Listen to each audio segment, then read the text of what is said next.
பெரியவா சரணம். பெரியவா வானொலியின் மாலை நிகழ்ச்சிகள் ஆரம்பமாகின்றன. இன்றைய எமது நிகழ்ச்சிகள் நித்திய குரு பாதுகா பூஜா, ஸ்ரீ ரா கணபதி அவர்கள் எழுதிய புத்தகத்தின் ஒளிவடிவம், ஆன்மீக உரை, மகா பெரியவா மகிமை, உபன்யாசம். பெரியவா சரணம். பெரியவா சரணம். அடுத்த நிகழ்ச்சி நித்திய குரு பாதுகா பூஜை.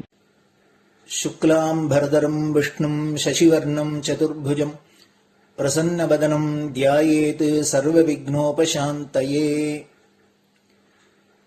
ममोपात्त समस्त दुरितक्षयद्वारा श्री परमेश्वर प्रीत्यर्थं गुरुप्रसाद सिद्ध्यर्थं गुरुप्रीत्यर्थं गुरुपादपूजाम् अद्य करिष्ये। गुरुर्ब्रह्मा गुरुर्विष्णुर्गुरुर्देवो महेश्वरः गुरुः साक्षात् परब्रह्म तस्मै श्रीगुरवे नमः। अपार करुणासिन्धुं ज्ञानदं शान्तरूपिणं श्रीचन्द्रशेखरगुरुं प्रणमामि मुदान्वहम्। सदाशिवसमारम्भां शङ्कराचार्यमध्यमाम् अस्मदाचार्यपर्यन्तां वन्दे गुरुपरम्पराम्. எல்லோரும் குருவை பெரிவாளை தியானம் பண்ணிண்டு அர்ச்சனை பண்ணுவோம். அஷ்டோத்திரம். பெரியவா அஷ்டோத்திரம் பல அஷ்டோத்திரங்கள் இருக்கு. அதுல எளிமையா சுலபமா எது இருக்கோ அதை நான் இப்ப சொல்றேன். எல்லோரும் இதை கேட்டுண்டே திருப்பி சொல்ல முடிஞ்சுவா சொல்லி சொல்லி பெரிவாளுக்கு பாதத்துல ஒவ்வொரு புஷ்பத்தை அர்ச்சனை பண்ணலாம். ओम श्री कांची कामकोटि पीठाधीश्वराय नमः. श्रीमत् चंद्रशेखरेन्द्र सरस्वती गुरुभ्यो नमः. संन्यासाश्रम शिखराय नमः. काषाय दंडधारिणे नमः. सर्वपीठापहारिणे नमः. स्वामिनाथ गुरवे नमः. करुणासागराय नमः. जगदाकर्षण शक्तिमते नमः. सर्वचराचर हृदयस्थाय नमः. ओम भक्त परिपालक श्रेष्ठाय नमः. धर्म परिपालकाय नमः. श्री जयेन्द्र सरस्वत्याचार्याय नमः. श्री विजयेन्द्र सरस्वती पूजिताय नमः. शिवशक्ति स्वरूपाय नमः. भक्ताभीष्ट प्रदायकाय नमः. ब्रह्मण्य पोषकाय नमः. ब्रह्म विष्णु शिवैक्य स्वरूपाय नमः. कांची क्षेत्रवासाय नमः. कैलाश शिखरवासाय नमः. स्वधर्म परिपोषकाय नमः. चातुर्वर्ण संरक्षकाय नमः. लोकरक्षण संकल्पाय नमः. ओम ब्रह्मनिष्ठापराय नमः. सर्वपापहराय नमः. धर्मरक्षक संतुष्टाय नमः. भक्तार्पितधन स्वीकर्त्रे नमः. सर्वोपनिषत् सारज्ञाय नमः. सर्वशास्त्रगम्याय नमः. सर्वलोक पितामहाय नमः. भक्ताभीष्ट प्रदायकाय नमः. ब्रह्मण्य पोषकाय नमः. नानाविध पुष्पार्चितपताय नमः. रुद्राक्ष क्रीडधारिणे नमः. भस्मोद्दोलित विग्रहाय नमः. सर्वज्ञाय नमः. सर्वचराचर व्यापकाय नमः. अनेक शिष्य परिपालकाय नमः. मनश्चाञ्चल्य निवर्तकाय नमः. अभयहस्ताय नमः. भयापहाय नमः. यज्ञपुरुषाय नमः. यज्ञानुष्ठान रुचिप्रदाय नमः. यज्ञसम्पन्नाय नमः. यज्ञसहायकाय नमः. यज्ञफलदाय नमः. यज्ञप्रियाय नमः. उपमानरहिताय नमः. स्फटिक तुलसी रुद्राक्ष हारधारिणे नमः. चातुर्वर्ण समदृष्टये नमः. ऋग्यजुस्साम अथर्वणादि चतुर्वेद संरक्षकाय नमः. दक्षिणामूर्तिस्वरूपाय नमः जाग्रत् स्वप्न सुषुप्ति अवस्थातीताय नमः कोटिसूर्यतुल्यतेजोमय शरीराय नमः साधुसङ्गसंरक्षकाय नमः अश्वगज गोपूजा निर्वर्तकाय नमः गुरुपादुकपूजातुरन्तराय नमः कनकाभिषिक्ताय नमः स्वर्णबिल्वदलपूजिताय नमः सर्वजीवमोक्षदाय नमः मूकवाक्ताननिपुणाय नमः नेत्रदीक्षादानाय नमः द्वादशलिङ्गस्थापकाय नमः गानरसप्रियाय नमः ब्रह्मज्ञानोपदेशकाय नमः सकलकलासिद्धिताय नमः चातुर्वर्ण्यपूजिताय नमः अनेकभाषासम्भाषण कोविताय नमः अष्टसिद्धिप्रदायकाय नमः ओम श्री शारदामठसुस्थिताय नमः नित्यान्नदानसुप्रीताय नमः प्रार्थनामात्रसुलभाय नमः पादयात्राप्रियाय नमः नानाविधमतपण्डिताय नमः श्रुतिस्मृतिपुराणज्ञाय नमः देवयक्षकिन्नरकिंपुरुषपूज्याय नमः श्रवणानन्दकरकीर्तये नमः दर्शनानन्दाय नमः अद्वैतानन्दभरिताय नमः अव्याजकरुणामूर्तये नमः शैव वैष्णवादिमान्याय नमः श्रीशङ्कराचार्याय नमः दण्डकमण्डलोहस्ताय नमः वीणामृदङ्गसकलवाद्यनाथस्वरूपाय नमः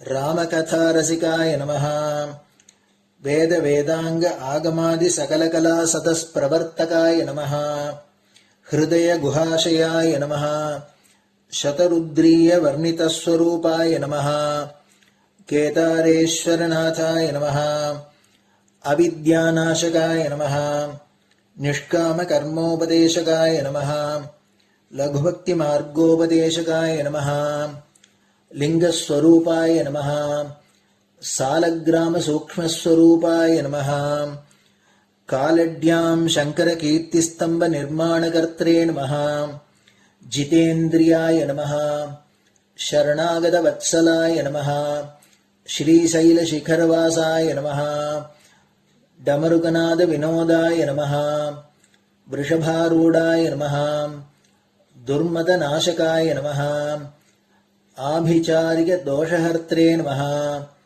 मिताहाराय नमः मृत्युविमोचकशक्त्याय नमः श्रीचक्रार्चनतत्पराय नमः दासानुग्रहकारकाय नमः अनुराधानक्षत्रजाताय नमः सर्वलोकख्यातशीलाय नमः वेङ्कटेश्वरचरणपद्मषट्पदाय नमः श्री महात्रिपुरसुन्दरी समेत श्री चन्द्रमौलीश्वर पूजाप्रियाय नमः श्रीमच्चन्द्रशेखरेन्द्र सरस्वती सद्गुरु परब्रह्मणे नमः गुरुभ्यो नमः परमगुरुभ्यो नमः परमेष्टिगुरुभ्यो नमः परात्परगुरुभ्यो नमः गुरुपरम्पराभ्यां नमः गुरुपादुकाभ्यां नमो नमः. அடுத்தது ஊதுபத்தி இருந்தா அதை காமிச்சு தூபம், நெய் தீபம் இருந்தா காமிச்சு அதை நெய் தீபம் தீபம் காமிச்சுட்டு நைவேத்தியம் வெத்தலைப்பாக்கு பழம் இதுலேருந்து ஆரம்பிச்சு அவளுக்கு எது சௌரியமோ அதுபடி நைவேத்தியம் பண்ணலாம். அதுக்கு அடுத்தது கற்பூர ஹாரத்தி பண்ணி எல்லோரும் பிரதட்சிண நமஸ்காரம் பண்ணி பெரியவாள்கிட்ட பிரார்த்தனை பண்ணிண்டு எல்லோரும் க்ஷேமமா இருக்கணும், லோகம் பரம மங்களமா சௌக்கியமா இருக்கணும், எல்லோரும் வியாதி வெக்க இல்லாத ஆயுராரோக்கிய ஐஸ்வர்யத்தோட சாந்தம் அமைதியோட ஞான வைராக்கியத்தோட எல்லோரும் நல்லவர்களாயிருந்து நன்மையை அடையணும்னு பிரார்த்தனை பண்ணி இந்த பூஜையை தினம் செய்யலாம். குரு பிரம்மா குருர் விஷ்ணுர் குருர் தேவோ மகேஸ்வரः குரு சாட்சாத் பரபிரம்ம தஸ்மை ஸ்ரீ குரவே நமஹ. அபார கருணா சிந்தும் ஞானதம் சாந்தரூபிணம் ஸ்ரீ சந்திரசேகர குரும் பிரணமாமி முதான்வகம். சதாசிவசமாரம்பாம் சங்கராச்சாரிய மத்யமாம் அஸ்மதாச்சாரிய பர்யந்தாம் வந்தே குரு பரம்பராம். குரு பாத பூஜை நிறைவடைஞ்சது. பெரியவா சரணம். பெரியவா சரணம். பெரியவா வானொலியில் நேயர்கள் அடுத்து கேட்க இருப்பது ஸ்ரீ ரா கணபதி அவர்கள் எழுதிய புத்தகத்தின் ஒளி வடிவம். அளிப்பவர் ஸ்ரீமதி உமா சங்கர் அவர்கள். தேனினும் இனிய சொல்லான் தீச்சுடர் மேனி கொண்டான் ஊனுயிர்க்குயிரதான ஒன்றினைக் கலந்து நின்றான் ஏனினிக் கவலை நெஞ்சே இன்றுனக் அருள் செய்தான் இஞ்ஞானவான் காமகோட்டி நாதனை நம்புவோமே. ஜெய ஜெய சங்கர, ஹரஹர சங்கர. மகாபெரிவாளின் உபன்யாசங்களை ரா கணபதி அண்ணா தெய்வத்தின் குரல் என்ற பெயரில் 7 பாகங்களாக தொகுத்து அளித்ததின் 6ஆம் பாகத்தின் அடுத்த பகுதி சௌந்தர்ய லகரி. சக்தி வீச்சின் அற்புதம் எப்படிப்பட்டது என்பதை சந்தியாகால மேகங்கள், ஹிமோத்கிரி மாதிரியான பர்வதங்கள், சப்த சாகரங்கள் இத்தனை பெருசாகத்தான் இருக்கணும் என்றில்லை. ஒரு புல் நுனியிலே சூரிய வெளிச்சம் சிதறி வைரமாக மினுக்குகிற ஒரு பனித்துளியிலே கூடத்தான் இப்படியெல்லாம் ஜட பிரபஞ்சமாக விரித்து பார்த்து மட்டும் சிவசக்திக்கு லீலா நாடக ரசிப்பு பூர்ணமாக ஏற்படாததாலேயே சேத்தனமான ஜீவர்களை பண்ணி அவர்களுக்கு சைத்தன்யம் இருந்தும் கூட தங்களுடைய மூலம் தெரியாமல் மயக்கி மாய கூத்தடிக்கிறது. அது சரி, இப்படி பண்ணுவது அம்பாளுக்கு ரசமாக இருக்கலாம், அவள் ரசித்து ஆனந்தப்படலாம். ஆனால் நமக்கு மாளாத அவஸ்தையாயல்லவா இருக்கிறது. அவளுக்கு கொண்டாட்டம் என்பது நமக்கு திண்டாட்டமாக அல்லவா இருக்கிறது. மாயைக்கு மேலே சுத்தமான 4-5 ஆஸ்பெக்டுகள் அவளுக்கு இருக்கிறதென்றால் அதனால் நமக்கென்ன லாபம்? ஜீவர்கள் என்று இருக்கிற நம்மை மாயை நன்றாக இறுக்கி குறுக்கி போட்டிருப்பது தானே நம் வாழ்க்கையில் அச்சுமுளையாக இருக்கிறது என்று கேட்கலாம். வாஸ்தவம். அதனால்தான் மாயைக்கே முக்கியம் கொடுத்து, அதாவது அதை ஒழிப்பதற்கே முக்கியம் கொடுத்து ஆச்சாரியாள் அத்வைத்தம் என்று பிலாசபி பண்ணினார். சாக்த தர்சனங்களும் மாயை 6வதாக வந்தாலும் அதன் முக்கியத்துவத்தை ஒப்புக்கொள்ளாமல் இல்லை. எந்த தர்சனமானாலும் அது ஜீவனுக்கு வழிகாட்டுவதற்காகத்தான். அப்போது அவனுக்கு முக்கியமான பிராப்ளத்தை தானே அதுவும் முக்கியமாக கவனிக்கணும். அம்பாள் வேறே சுத்த தத்துவங்களாக மாயைக்கு மேலே இருந்தாலும் ஜீவனுக்கு தெரிவது அவள் மாயையாக தன்னை சம்சாரத்தில் பந்தப்படுத்தி இருப்பதே. ஆதலால் இதை சாக்தமும் அண்டர்லைன் பண்ணாமல் இருக்க முடியவில்லை. அதனால்தான் பரபிரம்ம தத்துவத்துக்கு பிரணவம் மாதிரி சக்தி தத்துவத்துக்கென்று இருக்கிற பீஜாட்சரத்துக்கு சக்தி பீஜம் என்று பெயர் கொடுத்ததோடு மாயா பீஜம் என்றும் பெயர் கொடுத்திருக்கிறது. ஜீவன் சென்றடாக ஆகத்தான், ஜீவனை மையப்படுத்தித்தான் ஜீவர்களுக்கு சாஸ்திரம் சொல்ல வேண்டும் என்பதால் அம்பாளை மாயை மகாமாயை என்றேதான் அதிகம் சொல்வது. துர்கா சப்தசதியில் அதற்குத்தான் அழுத்தம் கொடுத்து சொல்லி இருக்கும். முத்துசுவாமி தீட்சிதரும் மாயே என்றே பாடியிருக்கிறார். அதெல்லாம் சரி, அம்பாள் மாயையாக நம்மை மயக்கி கட்டி போட்டிருக்கிறாள் என்று சாக்த சாஸ்திரமே ஒப்புக்கொண்ட பிறகும் அந்த சக்தியை கொண்டாடி உபாசிப்பது என்றால் எப்படி சரி? நம்மை நம்முடைய நிஜஸ்வரூபமே தெரியாமல் மறைத்து மனசையும் இந்திரியங்களையும் லோகத்தையும் லோக வஸ்துக்களையும் கொடுத்து ஒரே அடியாக ராகத்வேஷ விருப்பு வெறுப்பு இழுபறியில் இழுத்து விட்டிருக்கும் ஒரு பவரை ஆச்சாரியாள் அத்வைத்தத்தில் கரித்து கொட்டின மாதிரி பண்ணுவதுதானே நியாயமாக தோன்றுகிறது. அதற்கு என்ன பூஜை, கொண்டாடி கொண்டு ஸ்தோத்திரம் அதே ஆச்சாரியாள் இப்படியும் பண்ணினார் என்றால் எப்படி? மாயா சக்தியாக மாத்திரம் மகாசக்தி தீர்ந்து போய்விட்டால் இந்த கேள்வி சரிதான். ஆனால் அவளே ஞான சக்தியாயும் இருக்கிறாளே, நமக்கும் ஞானத்தை தந்து மாயையிலிருந்து விடுவித்து அருள்கிற அனுக்கிரக சக்தியாயும் இருக்கிறாளே.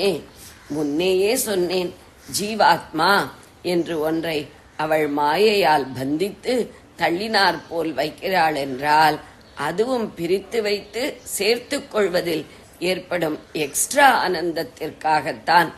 ஆக மாயா சக்தியாக மாத்திரமில்லாமல் ஞான சக்தியாக, அனுக்கிரக சக்தியாக, பிரேம சக்தியாக, சௌந்தர்ய சக்தியாகவும் இருந்து நம்மை ரட்சிப்பவள் அவள். சித்தில் ஆரம்பித்து முன்னே சொன்ன சக்திகளில் இல்லாததாக இதென்ன புதுசு புதுசாக பிரேம சக்தி, அனுக்கிரக சக்தி, சௌந்தர்ய சக்தி என்றெல்லாம் என்றால் இதெல்லாமும் இச்சாசக்தி என்றேனே, அதில் அடக்கம்தான். இச்சை என்பது ஆசை. அன்பாக பிரேமையாக இருப்பது என்றால் என்ன? அதுவும் ஆசைதானே. ஜீவர்களாக தன்னையே விரித்துக் கொள்ள வேண்டும், பிரித்துக் கொள்ள வேண்டும் என்ற முதல் இச்சை அதோடு தீர்ந்து போய்விடவில்லை. அந்த ஜீவர்களிடமும் அவளுக்கு இச்சை, அதாவது பிரேமை, தாய்க்கு குழந்தையிடமுள்ள வாத்சல்யம் என்ற மிக உயர்ந்த அன்பு உண்டு. தன்னிடமிருந்தே உண்டான ஜீவர்களிடம் அம்பாளுக்கு எப்படி அன்பு இல்லாமல் இருக்கும்? தாய், குழந்தை, வாத்சல்யம் என்று லோகத்தில் ஏற்பட்டதே அப்புறம்தான். அவளுடைய மூல வாத்சல்யத்தின் ஆபாசமாகத்தான், பிரதிபலிப்பு ஒளியாகத்தான் இப்படி ஜீவர்களிடம் அவளுக்கு இச்சை இருந்துதான் பிரிந்திருந்து அப்புறம் சேருவதன் எக்ஸ்ட்ரா ஆனந்தத்திற்காக அவர்களை மாயை பண்ணி தள்ளினார் போல் வைப்பது. இப்படி மாயா மோகம் பண்ண வேண்டும் என்பதும் ஒரு இச்சை. அப்புறம் மாயையிலிருந்து அவர்களை விடுவிக்கணும் என்ற அனுக்கிரக இச்சை.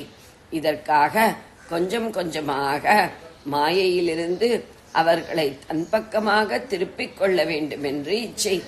அப்படி ஜீவலோகத்தை ஆகர்ஷிப்பதற்காகவே சௌந்தர்ய ஸ்வரூபமாகி ரூப சௌந்தர்யம், குண சௌந்தர்யம் இரண்டும் படைத்தவளாகி லீலைகள் பண்ணுவது.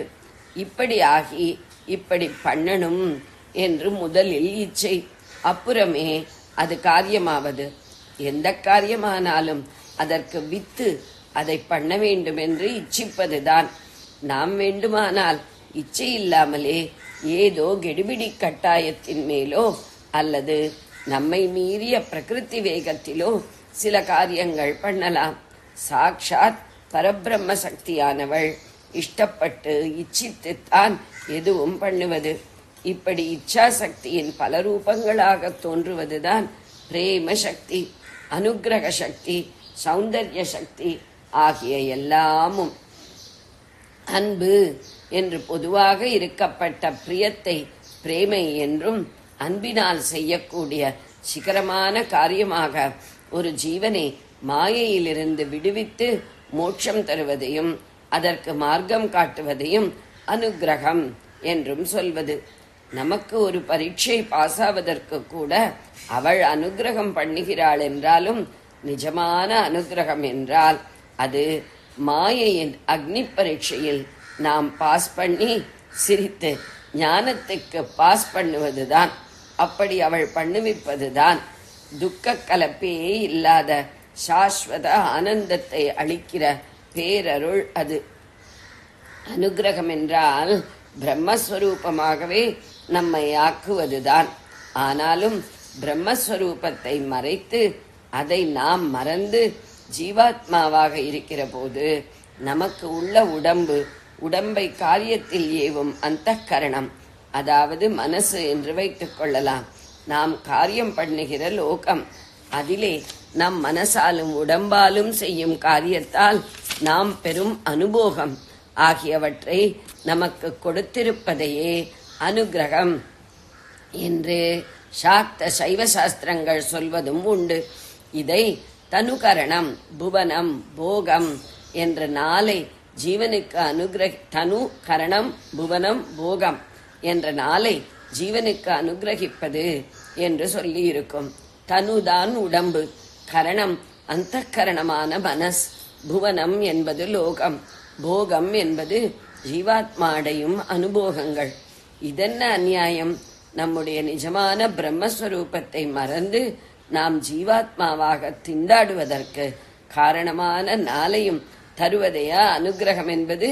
இந்த நாளும் தொலைந்தால் அல்லவா மோட்சம் என்று கேட்டால், அதற்கு அந்த சாஸ்திரங்கள் ஜீவாத்மா என்று எப்படியோ நீ ஆன அப்புறம் உன்னை கர்மா பிடித்து கொண்டு விடுகிறதோ இல்லையோ, கர்மா தீர்ந்தாலொழிய மோட்சம் இல்லையோ இல்லையோ, கர்மா எப்படி தீரும்? அனுபவித்துத்தானே அதை தீர்த்தாகணும். எப்படி பழைய கர்ம பலனை அனுபவிக்கிறது? மறுபடி ஜன்மா எடுத்து மனசினால் நல்லதை நினைத்து உடம்பால் நல்ல காரியத்தை பண்ணித்தானே. அப்படி பண்ணுவதற்கு லோகம் புவனம் என்பது இருக்கத்தானே வேண்டும். புவனத்தில் தனுகரணங்களை கொண்டே காரியம் பண்ணி பலவித அனுபோகம் பண்ணித்தானே கர்மாவை தீர்த்து கொள்ள முடியும். அதனால்தான் இவற்றை தருவதே அனுகிரகம் என்பது என்று பதில் சொல்கிறது. கர்ம பந்தத்தில் நாம் சிக்கிக்கொள்ள காரணமான நாளுமேதான் அதிலிருந்து நாம் விடுபடவும் சாதனமாகிறது என்பதால் அப்படிப்பட்ட சாதனங்களை கொடுப்பதை அனுகிரகம் என்கிறது. ஆனாலும் இந்த நாளை நாம் நல்லபடியாக பிரயோஜனப்படுத்திக் கொள்வதென்பது எத்தனை கஷ்டமாயிருக்கிறது. அதற்கான நல்லறிவை அவள் தந்து நாம் கர்மாவை நாசம் பண்ணிக்கொள்ள வைத்து அப்புறம் மோக்ஷானந்தம் தருவதுதான் நிஜமான அனுகிரகம். மோக்ஷானந்தம் ஆனந்தம். கர்மா நாசமான பின் ஜீவாத்மா ஒரு உணர்ச்சியும் இல்லாமல் போய்விடாமல் நிறைந்த வஸ்து என்று தன்னை தெரிந்து கொள்ளும் ஆனந்தம். அதை அவள் அருள்வதே நிஜ அனுகிரகம். இப்போதுதான் சொன்ன சக்திகளோடு அத்தனையையும் சேர்த்து பிடித்து இன்னொரு சக்தியையும் சொல்லப் போகிறேன். அதாவது ஆனந்த சக்தி. தானாக இருக்கிற ஆத்மானந்தத்திற்கு மேலே எதுவுமே இல்லை. அதைத்தான் மோட்சத்தில் அவள் நமக்கு தருவது. ஆனால் அவள் சமாச்சாரத்தை எடுத்துக்கொண்டால் ஆத்மானந்தத்தில் சிவஸ்வரூபமாக இருந்ததோடு அவள் நிற்கவில்லை. நமக்கு நிறைந்த நிறைவான அந்த நிலையோடு அவள் நின்று விடாமல் தன் சக்தியை மலர்த்தி லோக விளையாட்டு விளையாடுகிறாள். தானே ஆனந்தகனமாக இருப்பவள் வெளிக்காரியமாகவும் ஆனந்தமாக விளையாடுகிறாள். தான் தானாக ஆத்மானந்தம் அனுபவித்துக் கொண்டே விளையாட்டாக அதே தன்னை த்விதீயமாகவும் தனக்கு வேறான மாதிரி ஆக்கி துவைத்த பிரபஞ்சமாக மேனிஃபெஸ்ட் பண்ணி கூத்தடிக்கிறாள். ஆனந்தம் ஜாஸ்தியானால் நாம் கையிலகப்பட்டதை உயர போட்டு போட்டு பிடித்து விளையாடுகிறோம். கட்டையிலே பலகையிலே மிருதங்கம் வாசிக்கிறோம் விளையாட்டாக. ஒரு குழந்தையிடம் இது இன்னும் நன்றாக தெரியும். ஆனந்தத்தில் அது என்ன விளையாட்டெல்லாமோ விளையாடுகிறது. பிரம்மத்தின் மகாசக்தியும் ஆனந்தம் பொங்குவதில் விளையாடுகிறாள். விளையாட்டு, திருவிளையாடல், லீலை என்று அதை ஏன் சொல்வதென்றால், வேறே ஒரு காரணமும் இல்லாமல் ஒரு பயனும் இல்லாமல் வெறும் ஆனந்த மேலீட்டிலேயே ஒன்று பண்ணுவதை வேறே எப்படி சொல்வது? ஏற்கனவே அவள் ஆனந்த பூர்ணமாயிருப்பதால் துவைத்த சிருஷ்டியால் தான் அவளுக்கு ஆனந்தம் உண்டாகி அதற்காக வெளிப்படுகிறாள் என்று காரணம் சொன்னால் அது தப்பாகிறது. ஆனந்தம் என்ற பயனை அடைவதற்காக சிருஷ்டி பண்ணுகிறாள் என்றால் தப்பாகிறது. அவள் அடைய வேண்டியதாக எதுவுமே இல்லை. எதன் தேவையும் இல்லாத நிறைவான நிறைவு அவள். அப்படிப்பட்டவள் சிருஷ்டி பண்ணுகிறாள் என்றால் அது நாம் ஆனந்த உற்சாகத்தில் ஒரு காரணமும் இல்லாமல் விளையாடுகிற மாதிரிதான். அப்படி விளையாடுவதிலும் நமக்கு ஆனந்தம் ஏற்படுகிறது. அதனால் தொடர்ந்து விளையாடிக்கொண்டே போகிறோம். அப்படித்தான் அவளும் பண்ணுகிறாள். துவைத்த லீலையை தொடர்ந்து கொண்டே போகிறாள். சிரித்து நாம் பண்ணுகிற மாதிரி அவள் பண்ணுகிறாள் என்று சொல்வது பிரதிபிம்பம் மாதிரி பிம்பம் பண்ணுகிறது என்கிறார் போலத்தான் தலைகீழாக சொல்வது. அவளுடைய சிருஷ்டி லீலா வினோதத்தில் இருந்துதான் நமக்கு விளையாட்டு இன்பம் என்ற ஒன்று உண்டாவது. இதற்கு காரணமில்லை, பலனை உத்தேசித்து அதை பண்ணவில்லை, விளையாட்டுக்கு சொன்னேன் என்கிறோம் அல்லவா. காரணம் பலன் ஆகியவற்றின் சம்பந்தமில்லாமல் பண்ண ஆரம்பித்தாலும் ஆரம்பித்த பின் அது கொடுக்கும் ஆனந்தத்தினால் சிருஷ்டி லீலையை தொடர்ந்து கொண்டு போகிறாள். மொத்தத்தில் விளையாட்டு என்பது ஆனந்த சமாச்சாரம். அதனால்தான் ஆனந்த பூர்ண வஸ்து ஒரு காரணமும் இல்லாமல் காரிய ரூபத்தில் சிருஷ்டி என்று செய்வதை விளையாட்டு என்று லீலை என்று சொல்வது. இத்தனாம் பெரிய பிரம்மாண்ட விளையாட்டு கல்பகோட்டி காலமாக நடக்கிறது. இன்னும் அப்படியே நடக்கப் போகிறது என்றால் அதன் ஆதார ஊற்றான அவள் எப்பேற்பட்ட ஆனந்த சக்தியாக இருக்க வேண்டும். அலகிலா விளையாட்டு, கம்பராமாயணம் கடவுள் வாழ்த்து அது. அதாவது அளவு கடந்தது என்றால் விளையாடுகிறவள் அலகிலா ஆனந்த ரூபிணியாய் இருக்க வேண்டும். ஆனந்தத்துக்கு நேர் விரோதமான சோகம், பயம், கோரம், குரூரம் ஆகியவையும் லோக வாழ்க்கையில் அலகிலாமல் இருந்தும் கூட அவள் பாட்டுக்கு அந்த விளையாட்டை பண்ணிக்கொண்டிருக்கிறாள் என்பதை பார்க்கும்போது அவளுக்கு வேறே எத்தனையோ வித சக்திகளை சொன்னாலும் எல்லாவற்றையும் விட பெரிசாக ஆனந்த சக்தியே இருப்பதாக தோன்றுகிறது. அவளுடைய மகா பெரிய ஆனந்த பொங்குதலின் மட்டுமில்லை, சர்க்கரை பொங்கலின் ருசி மாற்றத்திற்கு துளியூண்டு ஊறுகாய் மாதிரிதான் இத்தனை குரூரம், அழுகை, பயம் எல்லாமே என்னும்படியாக அத்தனை சக்திகளையும் சேர்த்து பிடித்த ஆனந்த சக்தியாக அம்பாள் இருக்கிறாள். நமக்கு சின்ன சின்ன ஆனந்தங்களிலிருந்து, ஒரு ஐஸ்கிரீம் சாப்பிடும் ஆனந்தத்திலிருந்து அகண்ட ஆனந்தமான ஆத்ம சாட்சா்காரம் வரையில் சிற்றின்பங்கள், பேரின்பம் அத்தனையும் தருகிற ஆனந்த சக்தி அவள். பரபிரம்ம தத்துவத்தை ராதாகிருஷ்ண தம்பதியாக பார்ப்பவர்கள் ராதையை கிருஷ்ணனுடைய ஹ்லாதினி சக்தி என்றே சொல்வார்கள். ஹ்லாதம் என்றால் ஆனந்தம்தான். ஆனந்தம் வந்தால் என்ன அடையாளம்? சிரிப்பு, லாஃப் பண்ணுவது. லாஃப் என்ற வார்த்தைக்கு மூலம் ஜன்மன் வழியாக இந்த சம்ஸ்கிருத ஹ்லாத் தான். உயிரின் சுவாவமே ஆனந்தம்தான். பிரேமையும் சௌந்தர்யமும் ஆனந்தம் தரத்தான், ஆனந்தம் பெறவும் தான். உயிரும் உணர்ச்சியும் அறிவுமாக இருக்கிறதைத்தானே சித் என்று சொன்னது. லலிதா சகஸ்ரநாமத்தில் சித் கலா என்ற உடனேயே அடுத்த பெயர் ஆனந்த கலிகா என்று வருகிறது. கலிகாகா மொட்டு, அதற்கு அடுத்த பெயர் பிரேமரூபா, ஒன்றுக்கொன்று இன்டர்லிங்க்டு நாமா. ஜெய ஜெய சங்கர, ஹர ஹர சங்கர. பெரியவா சரணம். இந்நிகழ்ச்சியின் அடுத்த பகுதி நாளை மாலை இதே நேரத்தில் ஒளிபரப்பாகும். பெரியவா சரணம். பெரியவா சரணம். பெரியவா வானொலியில் நேயர்கள் அடுத்து கேட்க இருப்பது திரு கவிக்கண்ணன் அவர்களின் ஆன்மீக உரை. பெரியவா சரணம். ராம் ராம். ஸ்ரீ குருப்யோ நம. ஜெய ஜெய சங்கர, ஹர ஹர சங்கர. பெரியவா வானொலி நேயர்கள் அனைவருக்கும், மகா பெரியவாவுடைய பக்தர்கள் அனைவருக்கும் அடியேன் கவிக்கண்ணனின் அன்பு கலந்த நல்வாழ்த்துக்கள். ஸ்ரீ குருப்யோ நம. ஜெய ஜெய சங்கர, ஹர ஹர சங்கர. குருவருளும் திருவருளும் என்ற தலைப்பிலே நாம் முன்னுரையை பார்த்தோம். அந்த தலைப்புக்குள்ளே நம்ம நுழைஞ்சு ஆரம்பிச்சிருக்கோம் மேலே பார்க்கறதுக்கு. இன்றைக்கி உங்களோட நான் என்ன பகிர்ந்துக்க போகிறேன்னா, உங்கள் முன்னாடி உங்களுக்காக பல விஷயங்களை தொகுத்து கொண்டு வந்து பகிர்ந்து கொள்ளும் அடியேன் ஒரு சாதாரணமானவன், எந்த தகுதியும் இல்லாதவன், எந்த விதமான ஆன்மீக அறிவும் இல்லாதவன்.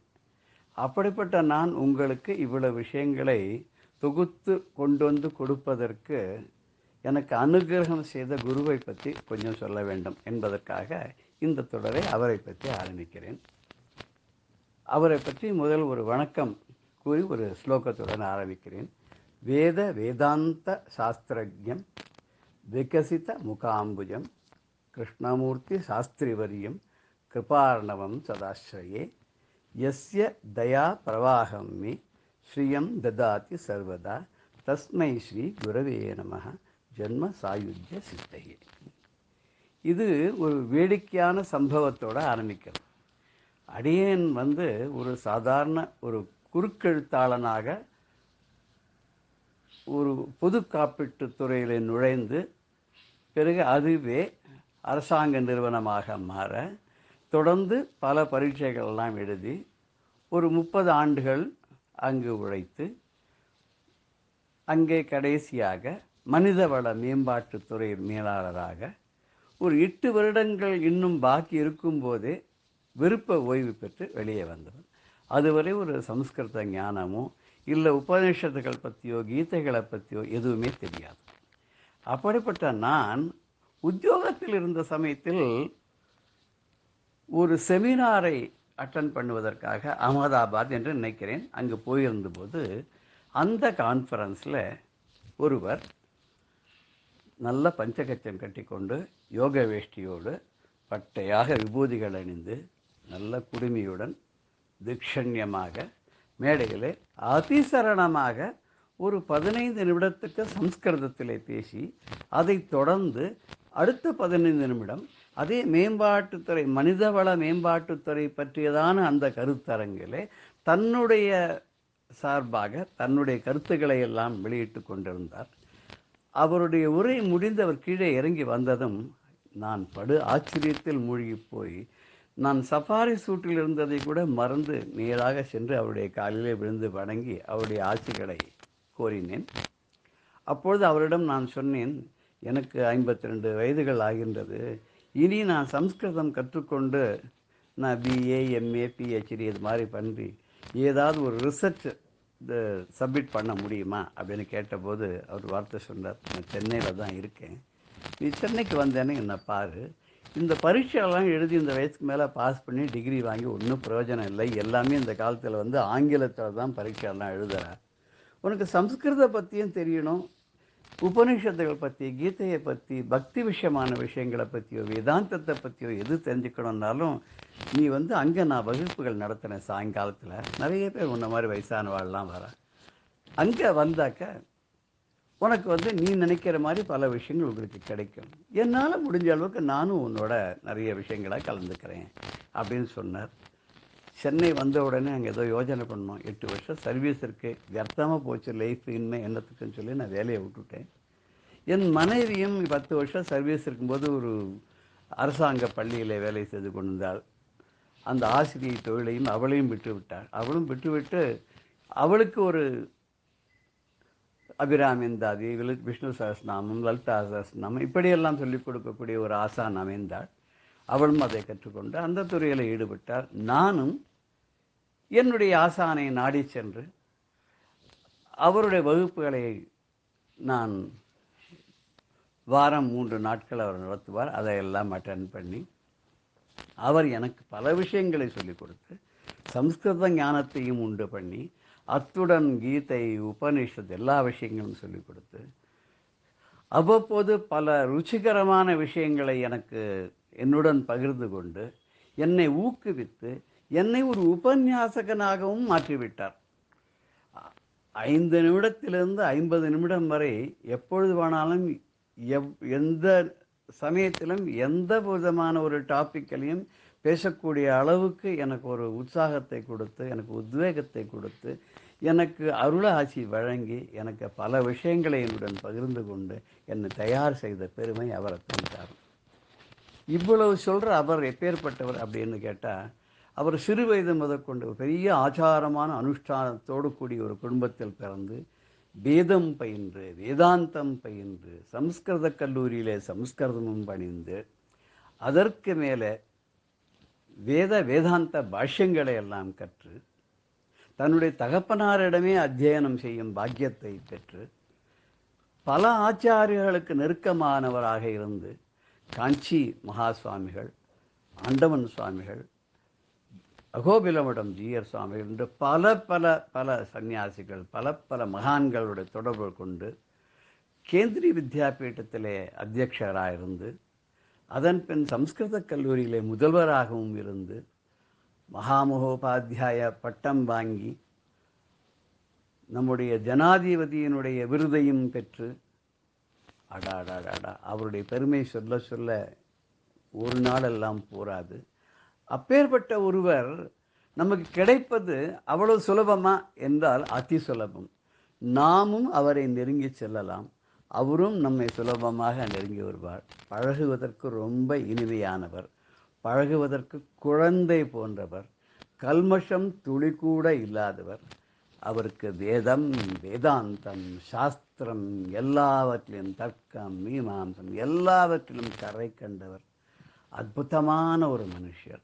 அப்படி அற்புதமான ஒரு மனுஷர் எனக்கு ஒரு குருவாக கிடைச்சது ரொம்ப ரொம்ப ரொம்ப ரொம்ப ரொம்ப ஒரு பெரும் பாக்கியம், பல ஜென்மங்களில் பண்ண பாக்கியம் என்று தான் நான் சொல்ல வேண்டும். அப்பேற்பட்ட ஒரு குருநாதர் யார் என்று கேட்டார்.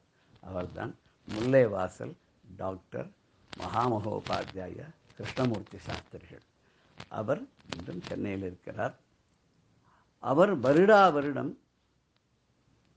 20-25 குழந்தைகளுக்கு வேதபாஷ்யம் கற்றுக் கொடுத்து, வேதம் கற்றுக் கொடுத்து, அவர்களை நன்றாக உருவாக்கி, அவர்கள் வாழ்க்கையை தொடங்குவதற்கு வேண்டிய பண உதவிகளையும் செய்து, அவர்களையெல்லாம் தன் காலிலே ஊன்றி நிற்கக்கூடியவர்களாக அவர்களுக்கு ஊக்கமும் ஆக்கமும் கொடுத்து இப்படி செய்து கொண்டிருக்கக்கூடியவர். தன்னுடைய வீடையே ஒரு கலாசாலையாக நடத்தி வரக்கூடியவர். இன்றும் அவருக்கு கிட்டத்தட்ட 77 வயது ஆகப் போகிறது. இன்றும் அவர் துடிப்புடன் செயல்படுகிறார். காலை 4:30 மணிக்கு எழுந்தார் என்றார், இரவு 10:30 மணி வரைக்கும் அவருக்கு சிந்தனையெல்லாம் எவ்வளவு தெரிந்து கொள்ள முடியும், தெரிந்து கொண்டவற்றை மற்றவர்களுடன் எவ்வளவு பகிர்ந்து கொள்ள முடியும், எப்படி நம்முடைய ஆன்மீகம் தழைத்து ஓங்குவதற்கும், நம்முடைய ஆச்சார அனுஷ்டானங்கள் தொடர்ந்து நிலவுவதற்கும், இந்த நம்முடைய மெய்ஞானத்தை கொடுக்கக்கூடிய நம்முடைய பெரியோர்கள் வழங்கிய வேதம், உபனிஷத்து இதெல்லாம் இன்னும் தொடர்ந்து நன்றாக மக்களுடைய மத்தியிலே பரவ வேண்டும் என்றும், அதற்கு எல்லோரும் ஆதரவு கொடுக்க வேண்டும் என்பதற்காக முழு நேரமும் உழைக்கக்கூடியவர். இவர் மட்டும் அப்படி இல்லை, இவருடைய தகப்பனார் யாரிடம் இவர் பயின்றாரோ அவரே பெரிய கணபாடிகள். அவரால் உருவாக்கப்பட்டவர்கள் பெரிய வித்வான்கள், மகான்கள் இன்றும் நிறைய பேர் இருக்கிறார்கள். என்னுடைய குருநாதனுடைய மகன், அவர் தன் தாய் 8 அடி பாய்ந்தால் தனையன் 80 அடி பாயும் என்பது போல, அவரும் சயின்ஸ் சப்ஜெக்டில் PhD வாங்கியவர், வேதாந்தங்கள் கற்றவர், உபனிஷதங்கள் கற்றவர், ஆராய்ச்சி செய்தவர். அவரும் இன்று ஒரு பெரிய IIT என்று சொல்லக்கூடிய நிறுவனத்திலே பெரிய ப்ரொஃபஸராக இருக்கிறார். அவரும் கலந்து கொள்ளாத செமினார்கள் கிடையாது, அவர் ஆற்றாத பேருரைகள் கிடையாது. அவரும் நம் நாடு மட்டுமல்லாமல் வெளிநாடுகளில் கூட சென்று நம்முடைய ஆன்மீக துறை பற்றிய விஷயங்களை எல்லாம் மற்றவர்களுடன் கலந்து கொண்டு அதன் பெருமையை எல்லாம் விளக்கி கூறி அங்கங்கு வெற்றி கொடி நாட்டிக் கொண்டு வருபவர். இதற்கும் மேலாக சொல்ல வேண்டும் என்றால், அவருடைய அடுத்த தலைமுறை, என்னுடைய குருநாதனுடைய 3வது தலைமுறையான பேரன் சயின்ஸ் சப்ஜெக்டிலே பெரிய ஆளாக இன்று பெரிய டாடா இன்ஸ்டிடியூட் என்று சொல்லக்கூடிய நிறுவனத்திலே PhD செய்து கொண்டிருக்கிறார். பார்த்தால் ஆச்சரியப்படுவோம். கட்டு குடுமியுடன் பஞ்சகச்சத்துடன் கலாசாலைக்கு சென்று ஆராய்ச்சி செய்யக்கூடிய ஒரு மாணவனாக திகழ்கின்ற அவர் எல்லோருக்கும் முன்னோடியாக இருக்கிறார். இன்றைய காலகட்டத்தில் கூட இப்படி வாழ முடியும் என்பதற்கு உதாரணமாக இருக்கக்கூடியவர். என் குருநாதனுடைய துணைவியார் இன்றும் மடுசாருடன் தான் இருப்பார். குருநாதருடைய மகளும் மடுசாருடன் ஸ்கூட்டர் ஓட்டிக்கொண்டு சிட்டியிலே போகக்கூடிய தைரியம் உடையவர். அவருடைய பேரனுக்கு வாய்த்திருக்கக்கூடிய பெண் அந்த நாட்டு பெண்ணும் மடுசாருடன் இருக்கக்கூடியவர். நம்முடைய கலாச்சாரத்தை துளியும் விட்டு கொடுக்காமல் இருக்கக்கூடிய அப்பேற்பட்ட என்னுடைய குருநாதருடைய பரம்பரையை பற்றி உங்களுடன் சிறிது கலந்து கொள்வதற்கு இந்த வாய்ப்பை நான் பயன்படுத்தி கொண்டேன். இந்த மாதிரியான குருநாதர் எல்லோருக்கும் கிடைத்தார் என்றால் அது ஒரு பெரும் பாக்கியமாகும். வாழ்க்கையிலே முன்னேறுவதற்கு, வாழ்க்கை என்னும் கடலை தாண்டுவதற்கு நமக்கு அருமையான ஒரு ஓடம் தேவை. அந்த ஓடம் குருநாதன் என்ற ஓடமாகும். ஒரு நல்ல குருநாதன் கிடைத்து விட்டால் தாண்டிவிடலாம் கடவுள், தாண்டிவிடலாம் சாரமற்ற சம்சார கடலை தாண்டிவிடலாம் என்ற பாடலை நாம் எல்லாம் கேட்டிருக்கிறோம் அல்லவா? அந்த பாடலுக்கு உதாரணமாக திகழ்பவர் ஒரு நல்ல குருநாதன், நல்ல கப்பல்காரன். தானும் முன்னேறி தன்னுடைய சீடர்களையும் முன்னேற்றி தனக்கென்று ஒரு முத்திரை பதித்த என்னுடைய குருநாதரான ஸ்ரீ ஸ்ரீ ஸ்ரீ பிரம்மஸ்ரீ டாக்டர் முல்லைவாசல் மகாபாத்தியாயா ஸ்ரீ கிருஷ்ணமூர்த்தி சாஸ்திரிகள் அவருடைய பாத கமலங்களில் சாஷ்டாங்கமாக என்னுடைய நமஸ்காரங்களை தெரிவித்து இந்த தொடரை மேலும் வெற்றிகரமாக கொண்டு செல்வதற்கு அவருடைய அருளையும் அவர் மூலமாக இறை அருளையும் வேண்டிக்கொண்டு உங்களுடன் மீண்டும் அடுத்த வாரம் மேலும் பல நிகழ்வுகளை தொடர்வதற்கு முயல்கிறேன். நன்றி, வணக்கம். ஸ்ரீ குருப்யோ நமஹ.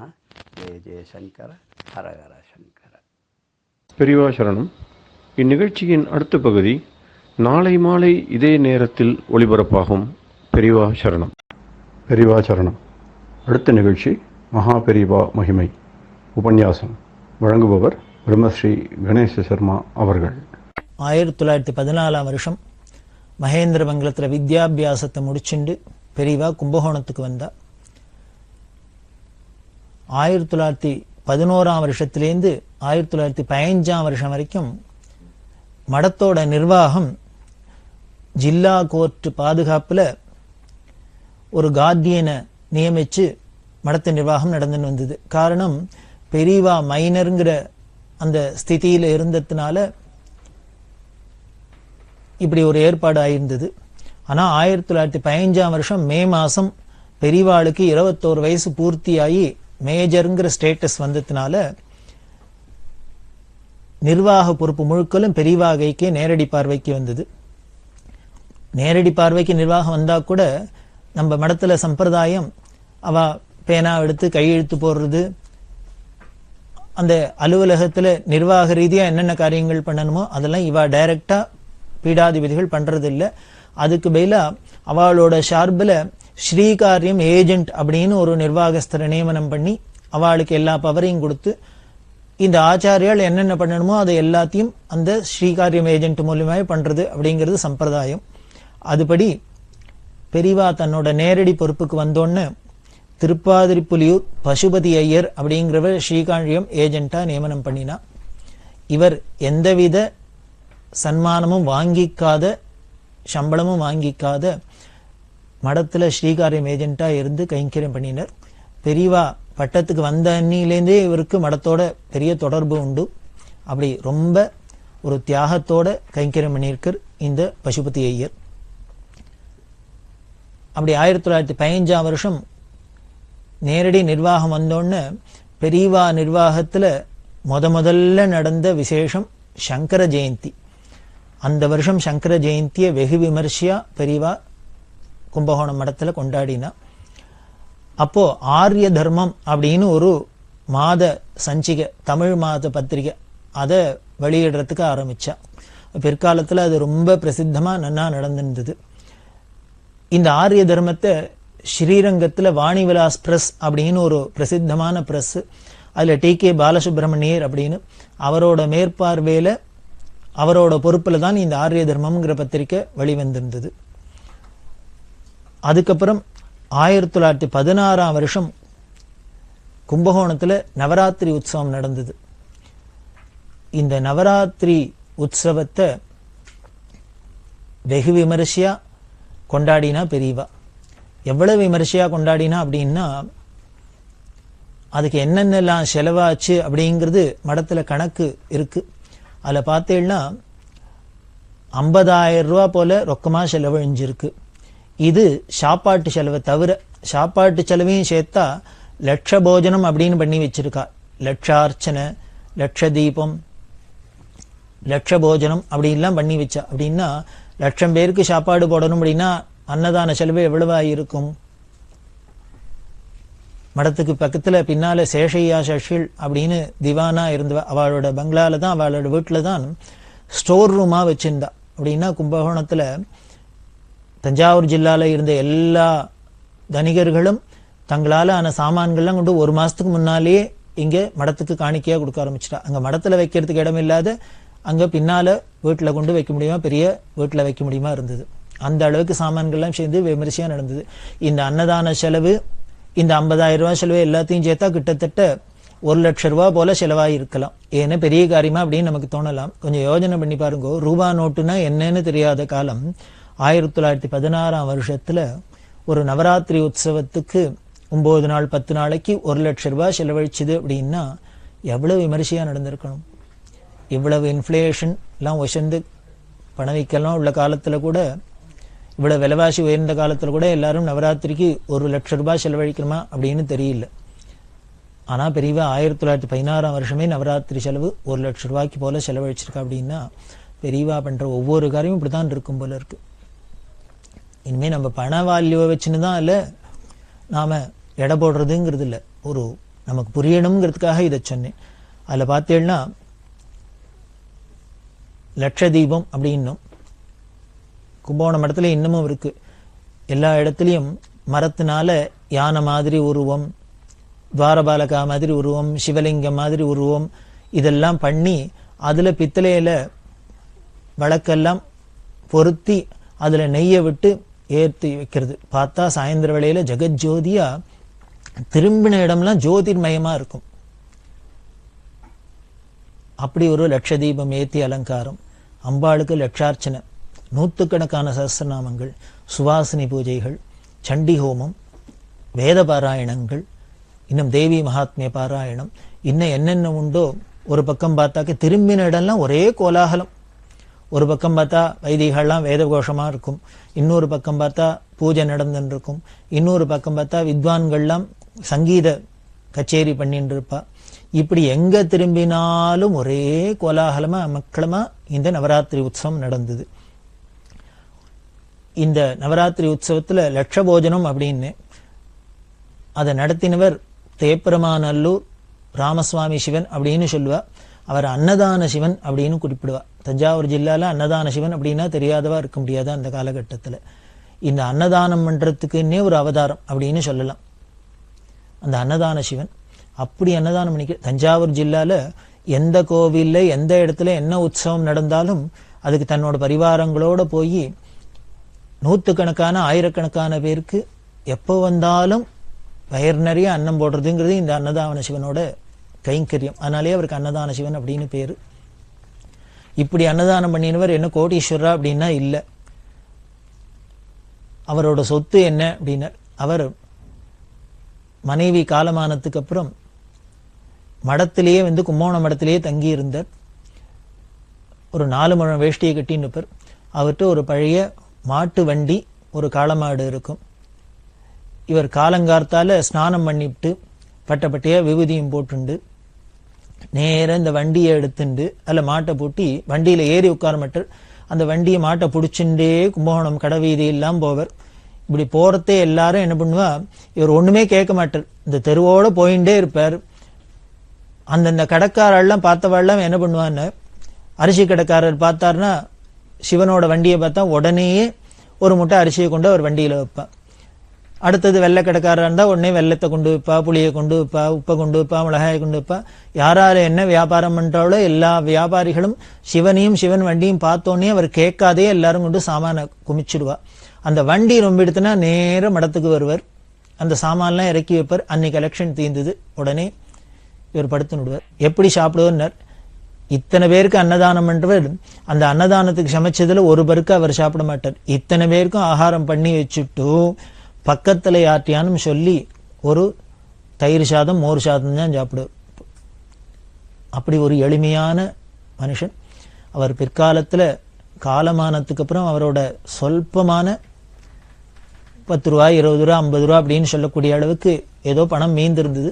அதை பெரியவாள்கிட்ட கொண்டு சேர்த்து முடியுமா அவர் சொல்லியிருந்தார். பெரியவாள்கிட்ட அசாத்திய பக்தி. சாட்சாத் பெரியவாளை அம்பாள் பரமேஸ்வரன் அப்படின்னே உபாசிந்தார். பெரியவாளோட வயசுல பெரியவர்னா கூட பெரியவாள்கிட்ட ரொம்ப பிரியம் பக்தி.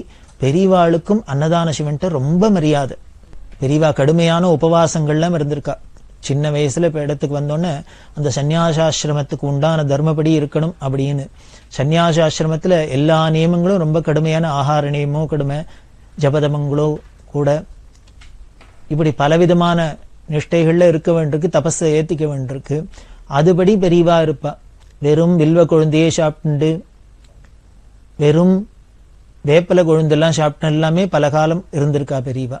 அப்படிலாம் கடுமையா காயக்லேஷம் பண்ணி தபஸ் பண்ணா. ஏன்னா ஞானிகளுக்கு அழகு தானே. அப்படி கடுமையான ஆகார நியமம் இருக்கிறதே என்னதான் இருந்தாலும் சரீர மூலியம் அதுக்கு உண்டான உபாதைகளை அது காமிக்கும் மூலியம்.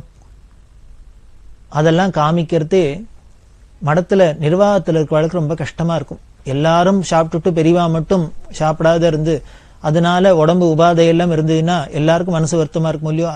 அதனால இந்த உடம்பு உபாதையை உத்தேசிச்சானும் பெரியவா தானும் கொஞ்சமான அல்ப ஆகாரமானும் எடுத்துக்கணும்னா பெரியவா எடுத்துக்கிறது இல்லை அப்படின்னா உடனே என்ன பண்ணுவாளாம், நேர அன்னதான சிவன்கிட்ட சொல்லி நீங்க போய் பெரியவாளை ஆகாரம் பண்ணணும்னு சொல்லுங்க, நீங்க சொன்னா கேட்பா அப்படின்னு சொல்லணும். இது எதுக்கு சொல்றேன் அப்படின்னா, அன்னதான சிவன் மேல பெரியவாளுக்கு எவ்வளவு பிரியம் இருந்தது அப்படின்னு. பெரியவா பின்னால மெட்ராஸ்ல வந்து தங்கி இருந்தா. மெட்ராஸ்ல இருக்கிறதே மகாமக உற்சவத்துக்காக அன்னதானத்துக்கு கலெக்ஷன் பண்ணணும்னு இங்க மெட்ராஸ்க்கு வந்தார். அப்படியே பெரியவாளையும் தரிசனம் பண்ணினார். பண்றதே மெட்ராஸ்ல கொசு ஜாஸ்தியா இருந்து பெரியவா கால்லாம் ஒரே கடிச்சிருந்தது. நமஸ்காரம் பண்ணினவர் பார்த்தா பாதத்துல செவக்க செவக்க அப்படிலாம் இருக்கிறது பார்த்தோன்னு ரொம்ப வருத்தப்பட்ட. பெரியவாள்கிட்ட தாபத்தோட சொன்னார். ஒரு தாயார் குழந்தைகிட்ட சொல்றாப்புல, பெரியவாளுக்கு அவ சரீரத்தை லட்சியம் இல்லாத இருக்கலாம், ஆனா பக்தாளுக்கெல்லாம் சொந்தமான சரீரம் எது? அந்த சரீரத்தை எவ்வளவுக்கு பாதுகாத்து எத்தனை நாள் இருக்கோ அவ்வளவுக்கு நாங்க தரிசனம் பண்ணி அத்தனை நாள் அனுகிரகத்தை அடையலாம். அதனால பெரியவா எங்களை உத்தேசிச்சு பக்தாளை உத்தேசிச்சாலும் இந்த சரீரத்துக்கு ஒரு சவரட்சணை பண்ணணும், அது பாதுகாக்கணும். இந்த கொசு வந்ததுன்னா பெரிய வியாதி எல்லாம் வந்துடும், அதனால பல உட்பாதங்கள் ஏற்படும். அதனால பெரியவா அதெல்லாம் ப்ரொடெக்ட் பண்ணிக்கணும் அப்படின்னு சொல்ல, கொசுவலை கட்டின்னு படுத்துக்கணும் அப்படின்னு தானே கொசுவலை வாங்கி கொடுத்து இதுல பெரியவா தான் படுத்துக்கணும் அப்படின்லாம் சொன்னார். அவரோட அந்த பிரார்த்தனைக்காக பிரியத்துக்காக பெரியவா கொஞ்ச நாளைக்கு அதெல்லாம் உபயோகப்படுத்தியிருந்தா. அந்த அளவுக்கு அன்னதான சிவன்ட்டு பெரியவாளுக்கு ஒரு பிரியம் உண்டு. இந்த அன்னதான சிவன் இந்த நவராத்திரி உற்சவத்துல லட்சபோஜனம்லாம் ஏற்பாடு பண்ணினர். எப்படி இருக்கும் அப்படின்னா, சமையல் உள்ள பார்த்தா 1000 பேர் ஒரே சமயத்துல உட்கார்ந்து சாப்பிட்றாப்புல டைனிங் ஹால், 200 பேருக்கு மேல சமயக்காரர்கள், அந்த சிப்பந்திகள் 200 பேருக்கு மேல. 200 பேர் ஒரு கிச்சன்ல காரியம் செய்யறோன்னா அதுல ப்ரிப்பரேஷன்லாம் எவ்வளவு பெரிய அளவில் இருக்கும் அப்படின்னு நாம கற்பனை பண்ணி பார்க்கலாம். ஒரு உதாரணத்துக்கு சொன்னா, பெரியவாளே சொல்லியிருக்கா, அவர் சமைச்சு வச்செல்லாம் எப்படி இருக்கும் அப்படின்னு. அந்த அழகெல்லாமே கேட்கறதுக்கே ஆச்சரியமா இருக்கும். அவர் சாதம் வடிச்சு குமிச்சு வச்சிருந்தார்னா மலை மாதிரி இருக்கும், அன்னமலையா இருக்கும். இந்த அன்னமலை அப்படின்னா இந்த பக்கம் ஒத்தனுன்னா அந்த பக்கம் ஒத்தனுன்னா தெரியாதாம், அந்த அளவுக்கு இருக்குமா.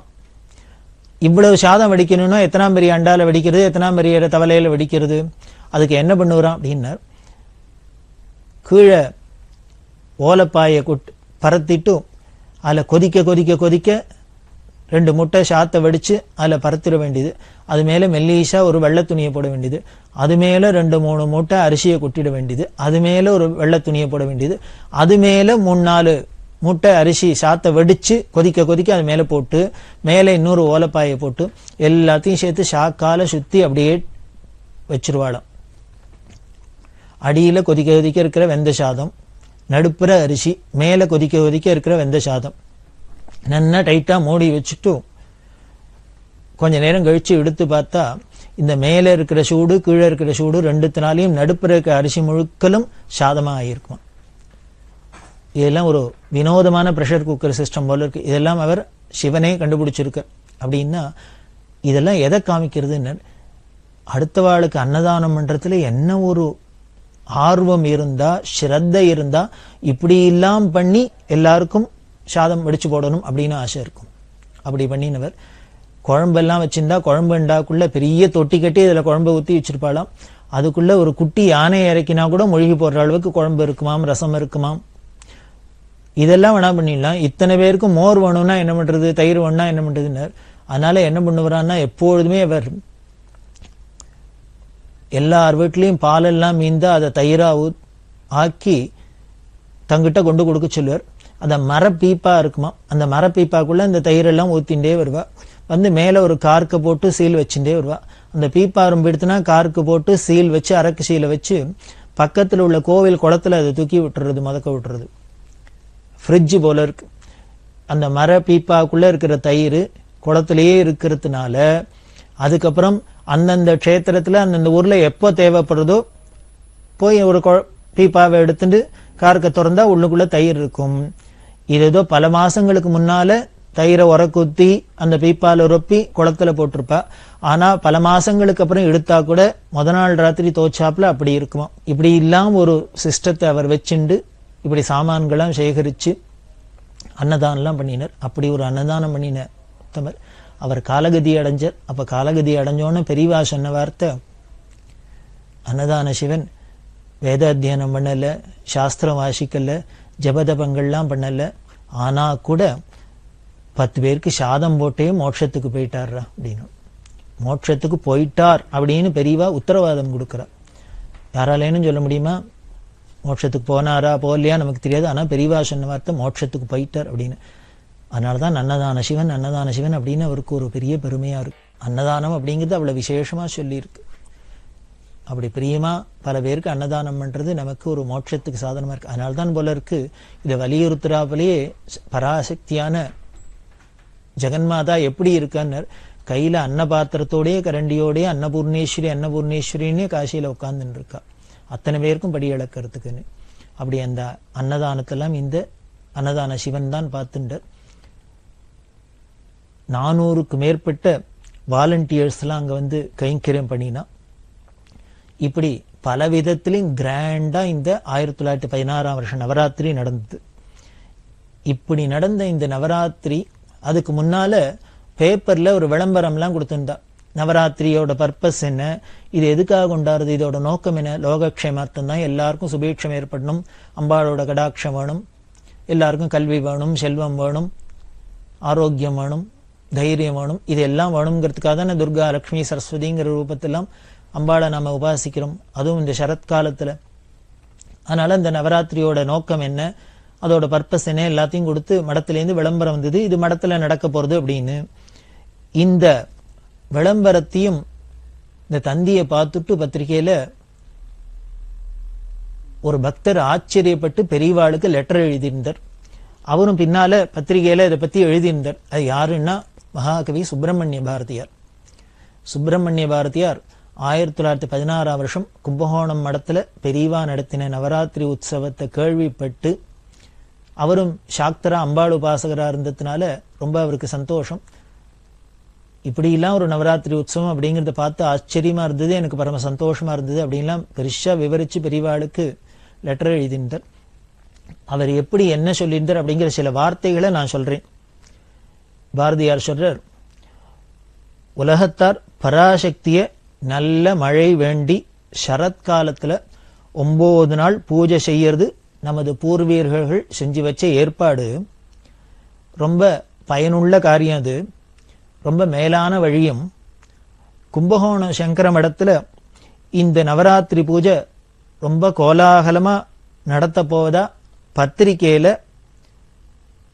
போட்டிருந்தது. இது சகஜமான விஷயம்தான், சாதாரணமான விஷயம். தேசம் முழுக்க இப்படி நடக்கிறது நல்லதுன்னு தோன்றது. சங்கர மடத்துல எனக்கு ஒரு ஆவல் அபிமானம் இருக்கிறதுனால அந்த செய்தியை உடனே வாசிச்சு பார்க்கணும்னு பார்த்தேன். அதுல பாதி சாஸ்திரமா இருந்தது. ஒரு லௌகீகமான வர்த்தமான ஒரு தந்திக்குள்ள இந்த சாஸ்திரத்தை நுழைச்சிருந்தது ஒரு வினோதமான விஷயம். ஆனாலும் அதுல கண்ட சாஸ்திரம் ரொம்ப உண்மையா இருந்தது. நான் எதிர்பார்க்கவே இல்லை. எனவே அதை படித்த பொழுது எனக்கு ரொம்ப மகிழ்ச்சியாக இருந்தது அப்படின்னு பாரதியார் அதை பாராட்டி எழுதியிருந்தார். மேலும் பெரியவாளுக்கும் இதே மாதிரி தன்னோட மகிழ்ச்சியும் பாராட்டியும் தெரிவித்து லெட்டர்லாம் போட்டிருந்தார். அந்த நவராத்திரியில் எல்லாம் கோலாகலமாக நடந்து விஜயதசமி அன்னைக்கு பெரியவா பட்ன பிரவேசம் பண்ணினா. யானை மேலே அம்பாரியில் உட்கார்ந்துட்டு பட்ன பிரவேசம் பண்ண நகரத்தார் செட்டியார்களோட ஏற்பாடில் இந்த விஜயதசமி விஜய யாத்திரை நடந்தது. கிட்டத்தட்ட 1 கிலோமீட்டர் வரைக்கும் கூட்டம். அதில் பலவிதமான வான வேடிக்கைகள், வழக்கு அலங்காரங்கள், இன்னும் குதிரை ஆட்டம், இந்த கரகாட்டம் முதலான கிராம வாத்தியங்கள், அந்த வித்தைகள்லாம் உள்ளது. இன்னும் நாதஸ்வரம், பேண்டு அது முதலான எல்லாத்தோடையும் ஜெகஜோதியா 1 கிலோமீட்டர் அளவுக்கு நீளத்துக்கு இந்த ப்ரொசஷனோட பெரியவா விஜய யாத்திரை பண்ணினா. இப்படி இந்த விஜயதசமியோட இந்த நவராத்திரி பூர்த்தியாச்சு. இந்த 1914 வருஷம் வித்யாபியாசம் முடிஞ்சு கும்பகோணம் வந்தான்னு பார்த்தோம். அந்த 1914 வருஷத்திலேருந்து 18 வருஷம் வரைக்கும் கும்பகோணத்திலேயே தான் பெரியவா இருந்தா. அந்த 4-5 வருஷத்துல பல சுவாரஸ்யமான காரியங்கள்லாம் நடந்தது. அப்போ பல வித்வான்கள்லாம் பெரியவாள்கிட்ட வந்தா. பெரியவா வித்யாபியாசம்லாம் முடிச்சுண்டு பெரிய சர்வஜனா அதிமேதாவியா இங்க பிரகாஷிந்தது. எல்லாம் தேசம் முழுக்கலும் பரவிந்தது.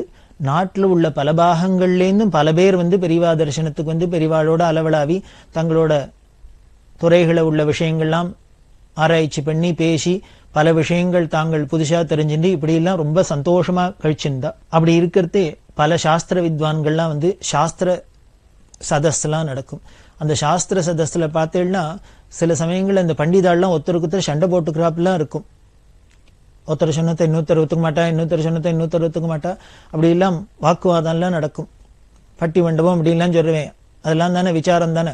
அப்படி எல்லாம் பண்ணிட்டு இருக்கிறதே அப்படி ஒரே அமக்களமா நடக்கிற இடத்துல பெரியவா வந்து உட்கார்ந்துட்டு இதுக்கு ஒரு சமாதானம் சொல்றதே அத்தனை பேரும் ஆஹா ஆஹா ஆஹான்னு 2 பக்கத்தை சேர்ந்த பண்டிதாலும் இதை நியாயம், இது சரி அப்படின்னு ஒத்துக்கிறாப்புல இருக்கும். எல்லாருக்கும் ஒரு அதிசயமா இருக்கும். இந்த சின்ன வயசுல இப்படி ஒரு மேதாவிலாசமா எப்படி பிரச்சனைகளை ரொம்ப எளிமையா அணுகிறா, அதுக்கு எப்படி ஒரு சுலபமான தீர்வு சொல்றாளே அப்படின்னு எல்லோரும் சந்தோஷப்படுறாப்புல இருந்தது.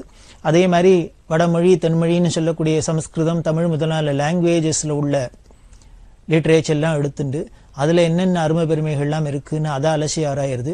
அதை சேர்ந்தவாள்லாம் வந்து அவள்லாம் சந்தோஷப்படுவா. சங்கீதத்துல உள்ள பல மேதைகள், அந்த காலத்துல இருந்த வித்வான்கள் அத்தனை பேருமே பெரியவாள்கிட்ட வந்து தங்களோட சங்கீதத்தை அர்ப்பணம் பண்ணி தங்களோட கலையை அர்ப்பணம் பண்ணினத்தோட இல்லை, அதுல உள்ள பல நுணுக்கங்கள்லாம் விசேஷமான ரகசியங்கள்லாம் பெரியவாள்கிட்டேருந்து தெரிஞ்சுன்னு போறாப்புல பெரியவாளோட சங்கீத ஞானம் அப்ப இருந்திருந்தது. அது மாதிரி பல்துறையை சேர்ந்த எல்லா கலைஞர்களும் வந்து வந்து வந்து வந்து மடத்துல ஒரு பெரிய சர்வஜ்ஞ பீடம் அப்படிங்கிறதுக்கு ஏத்தாப்புல சரஸ்வதியோட வாசஸ்தலமாவே இந்த காஞ்சி காமகோடி பீடம் கும்பகோணத்துல பரிணமிச்சிருந்தது அந்த காலகட்டங்கள்ல. அப்போ 1917 வருஷம் என்ன பண்ணினா இந்த புதுசா ஸ்கீம் போட்டு அந்த தர்மத்தை வளர்க்கறதுல பெரியவாளுக்கீடு பெரியவாதான். அவ பண்ணியிருக்கிறாப்புல அசாத்திய சாதக சுவாமின் அப்படின்னு சொல்லக்கூடிய அளவுக்கு அவளுக்கு தனியா அதுக்குன்னு பிரத்யேகமா தோணும். அதை சொல்ற அழகும், அதை தீர்மானம் பண்ற அழகும், அதை நிறைவேற்றுற அழகும் ரொம்ப விசேஷமா இருக்கும். பெரியவா சரணம். இந்த நிகழ்ச்சியின் அடுத்த பகுதி எதிர்வரும் திங்கட்கிழமை அன்று இதே நேரத்தில் ஒளிபரப்பாகும். பெரியவா சரணம்.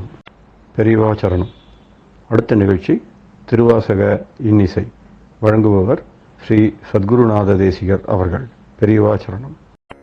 திருச்சிற்றம்பலம். திருப்பூவல்லி.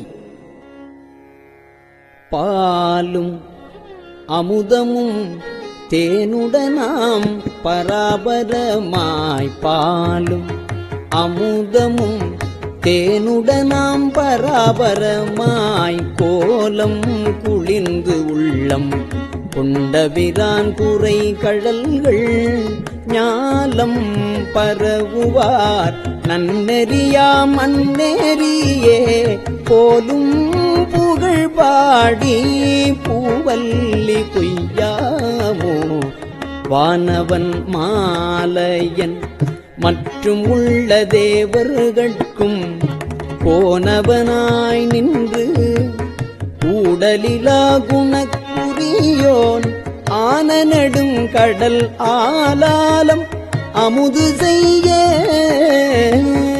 ஆன நெடுங்கடல் ஆலாலம் அமுது செய்ய போனகம் ஆனவா பூவல்லி கொய்யாமோ அன்றால நீழற்கு அருமறைகள் தான் அருளி நன்றாக வானவர் மாமுனிவர் நாள்தோறும் நின்றார ஏத்தும் நிறைகழலோன் புனை கொன்றை பொந்தாது பாடி நாம் பூவல்லி கொய்யாமோ படமாக என்னுள்ளே தன் இணை போதவை அளித்திங்கு இடமாக கொண்டிருந்த ஏகம்பமேய வீரான் தடமார் மதில் தில்லை அம்பலமே தான்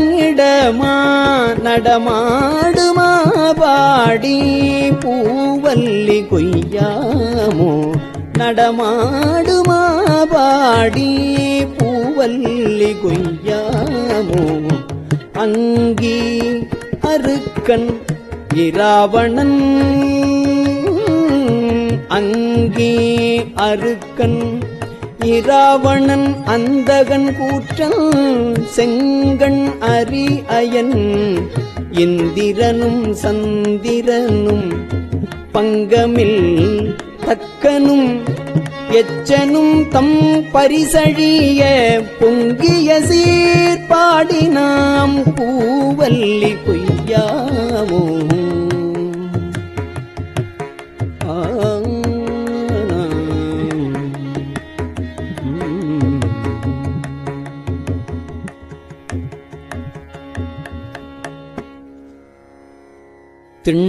திண்போர் விடையான்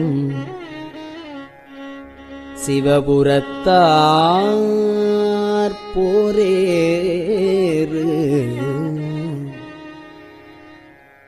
மண்பால் மதுரையில் பிட்டமுது செய்து அருளி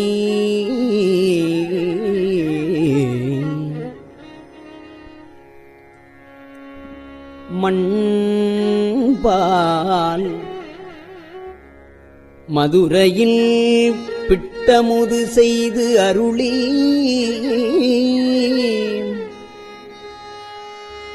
தண்டாலே பாண்டியன் தன்னை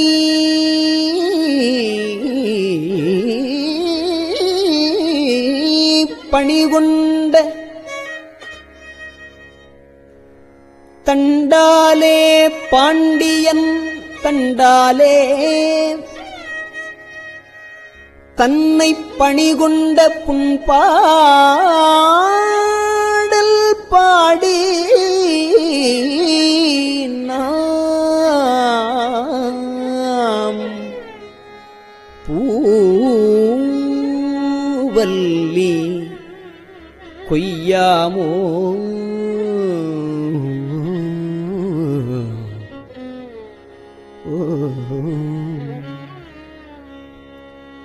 முன்னாய மாலையனும் வானவரும் தானவரும் புன்னாறு திருவடி தாமறியாறு போற்றுவதே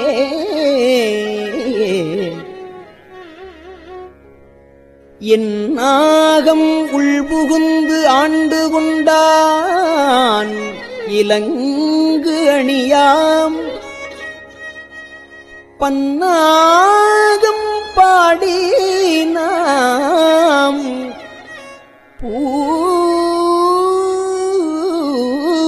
பூவல்லி கொய்யாமோ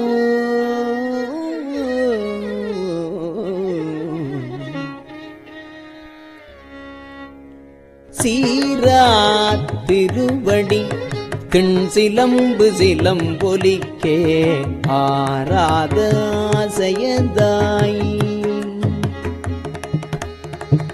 ஆராத ஆசையதாய் அடியேன் அகமகிழ சீரார் திருவடி திண் சிலம்பு சிலம்பொலிக்கே ஆராத ஆசையதாய் அடியேன் அகம் மகிழ தேரார்ந்த வீதி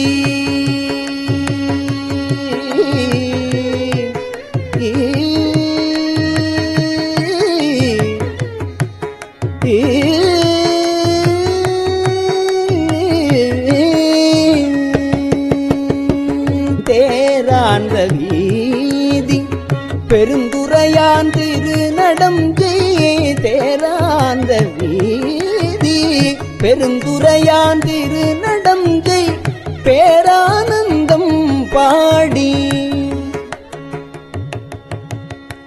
பேரானந்தம் பாடி பூவல்லி கொய்யாவோ தேராந்த வீதி பெருந்துரையான் திருநடம் பேரானந்தம் பாடி பூவல்லி கொய்யாமோ பேரானந்தம் பாடி பூவல்லி கொய்யாமோ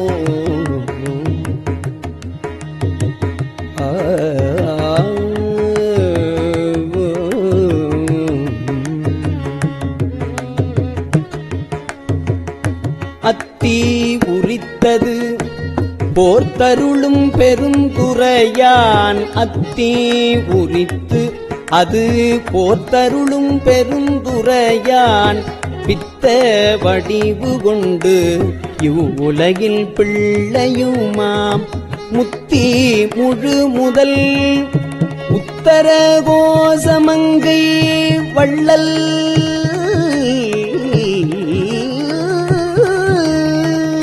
முத்தி முழு முதல் உத்தர கோசமங்கை வள்ளல்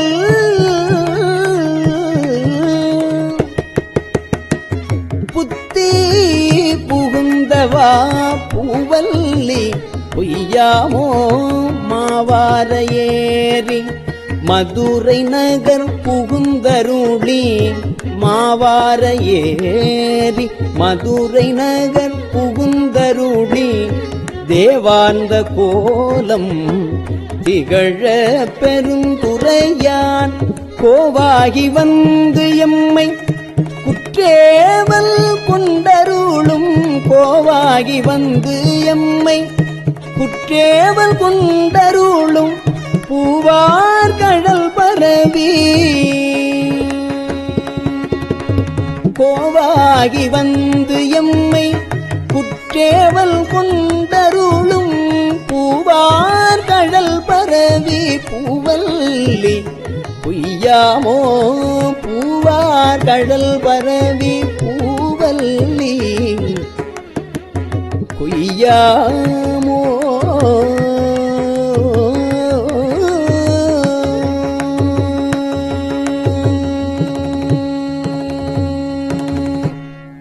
திருச்சிற்றம்பலம்.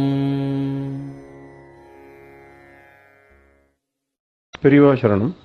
இந்நிகழ்ச்சியின் அடுத்த பகுதி நாளை மாலை இதே நேரத்தில் ஒளிபரப்பாகும். பெரியவா சரணம். பெரியவா சரணம்.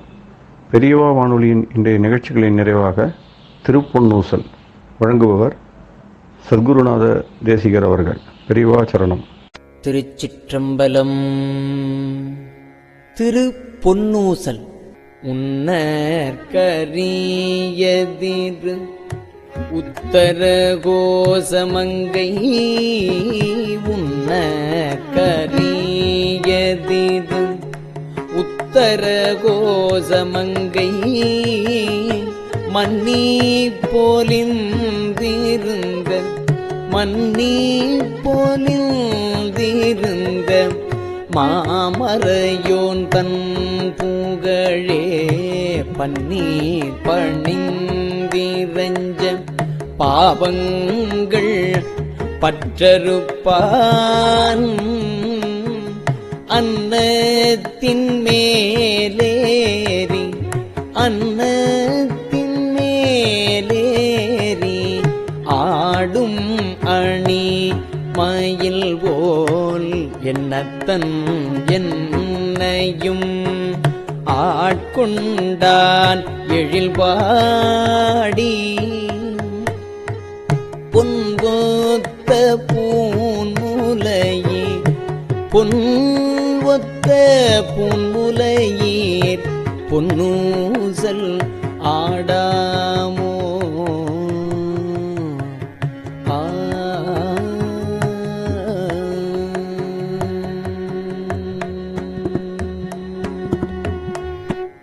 திருச்சிற்றம்பலம்.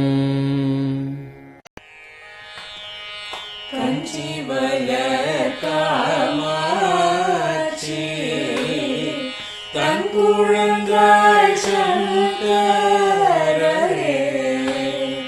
கஞ்சி வளர் காமாட்சி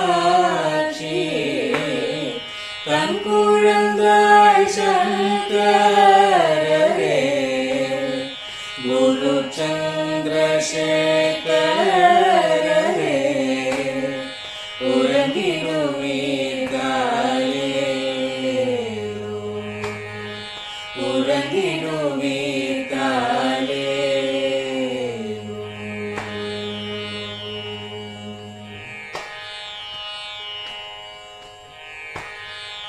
ஆதிகுரு சங்கரராய் அன்றொரு நாள் வந்தவரே 68 பீட்டபதி காலேரோ ஏழுலகும் பூப்பவரே காப்பவரே கரப்பவரே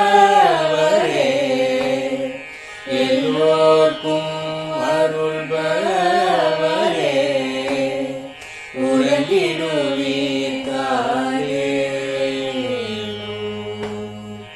அயனுடனே மாலவனோ தேடிய பொற்பதத்தவரே அருமறைகள் சாற்றும் முயல் மலர்பதமே காலே முக்தி நிலை எய்திடவே சக்தி தரும் சத்குருவே முக்தி நிலை எய்திடவே சக்தி தரும் சத்குருவே நித்தமெங்கள் நாவீசையில் நித்திரை கொள்தாயே நித்தமெங்கள் நாவீசையில் நித்திரை கொள்தாயே நித்தமெங்கள் நாவீசையில் நித்திரை கொள்தாயே.